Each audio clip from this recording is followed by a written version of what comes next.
Tire's families first. Canadian Tire always puts families first, and one of the ways your family's going to get out and get active this spring and summer, of course, is on your bikes. Now, the Canadian Tire bike area has grown. I have Craig with me here, and Craig spends a lot of time in this area.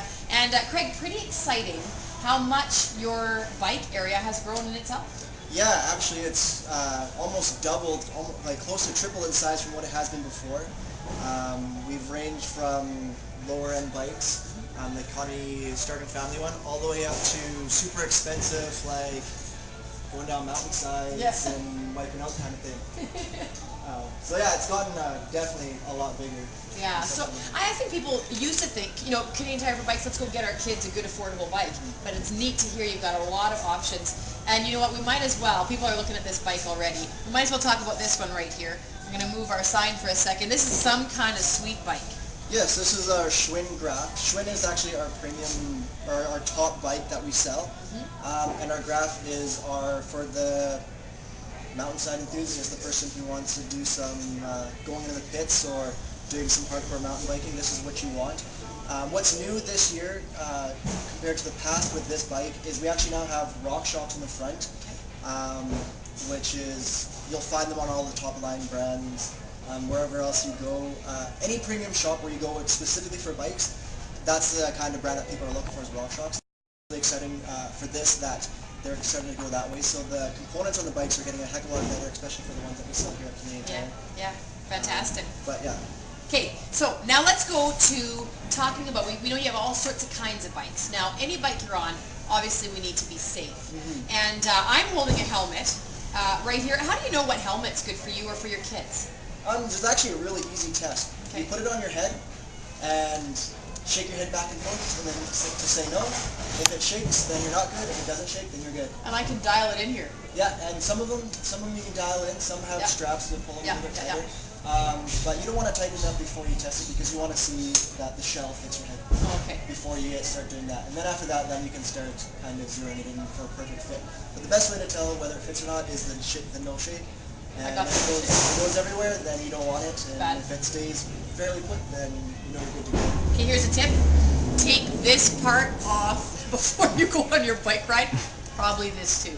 But not until you buy it. Like, not until you buy it, exactly. Now, how important is it for kids like to wear gloves? And I mean, I remember, you know, it's just sort of almost a rite of passage as a kid to scrape your hands. But do you have all that stuff too? We definitely sell. We sell elbow pads. We do have some, even the shin pads going into this year.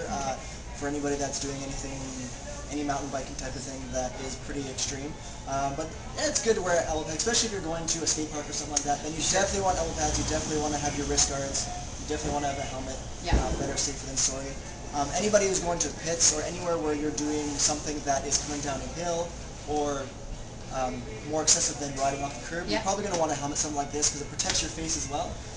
If you're falling off a curb or something, chances are you're rolling onto your back or something, and so hitting your head is not a big deal. But something like this, where you're doing jumps or you're, you know, rock climbing, you're going to want something like that to keep all your teeth, essentially.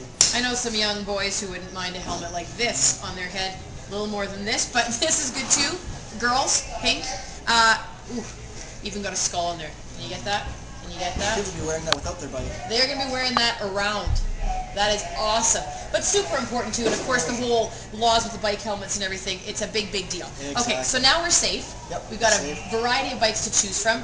How do we know the bike that's right for us? I think it's really frustrating for some parents. They have no idea what size to get for their kids. Actually, the age-old idea of sitting on the bike is actually a really good way to do it. Many places have like measure inseam, and then it'll give you an idea of what you want for bike size, which is fine. But if you don't have that measurement, you don't have measurement for then you're not really going to know. The best way to be able to test whether a bike is the right size for you is to stand on it. You want both feet flat on the ground, and as long as you stand about an inch and a half clear of the bar from your midsection, that's probably a good bike for you. Because you don't want to go too big, because if you're on a bike and you come to a stoplight, you have to stop, and you're going to have to lean over. If you have a far way to lean, then you're going to go right over. If it's too short, then your knees either going to be hitting the handlebars, or you're just going to, your knees will be sore after riding. You're like, I hate riding bikes because you're getting all these pains that technically shouldn't be there. Right. So yeah, you want a good inch to inch and a half space in the bar between you and the bar on a bike. Now when it comes to mountain bikes, you notice that it slopes down. You want it whenever it's close to the seat because that's where you're jumping down from when you're on the bike. Right. So on a mountain bike where you notice that there's a slope like this, it's by the seat. Every other bike has a normal bar, so it really doesn't matter as long as you're close to the seat. Girls are essentially the same thing. Their bar goes down as well. Yeah. Same idea. Perfect. Now you had a chart. You know, grab that chart for us, and this is so that if you know you can't find someone right away, or you just want to come in and look. Yep. Right. We have this chart here. It sits on a pole. It essentially sits on the ground. What you do is you walk up to it.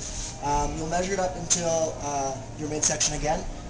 Wherever that lines up, then it'll give you an idea of what kind of bike size you want. So that's looking at the frame and the tire size. Tire sizes range from 14 to 26 inch, sorry. And the bike frames themselves range from 14 all the way up to 20. And so any combination of that, it will be worked into here.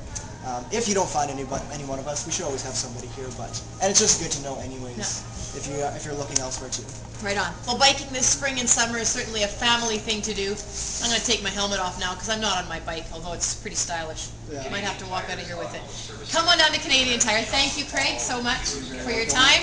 Come on down and see Craig at Canadian Tire, putting families first.